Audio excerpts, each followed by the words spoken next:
Vedendo il suo autoritratto, temevamo di aver sbagliato mostra. Urla anche questo, al dubbio si sostituì l'incredulità ed il raccapriccio. Questo è matto, da chiudere in una gabbia e gettare la chiave. Però non desistemmo per curiosità. E poi i biglietti pagati, la pioggia al di fuori, da poco a poco, diavolo d'un uomo ci ingabbiò. Essendo autodidatta ed avendo aperto un nuovo stile, piaccia o no, non ha tempo da perdere, perché la vita è breve e veloce la degenerazione del corpo che ci ospita. Incipriarsi, mascherarsi, chiudere gli occhi non muta l'ineluttabile colare della cera, del colore, della forma. È legge naturale, non risparmia neppure il Papa Re. Lui osserva con oggettività, senza giudicare. Non ha pietre da scagliare.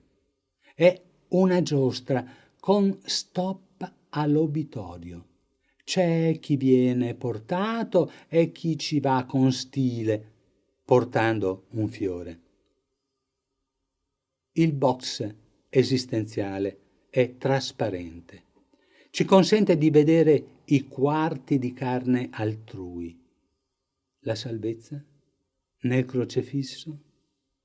Nella tana del ragno fa sudar freddo anche d'un papa che con Dio ha confidenza. Ci vorrebbe un lavandino portatile per raccogliere le lacrime di un destino beffardo. Dall'uno derivò il due, per il piacere reciproco, e tornare nell'uovo originale? Non è originale né divertente. Ho fame, che ci sarà nella dispensa? Lui, loro. Se mi trasformassi in Isabella?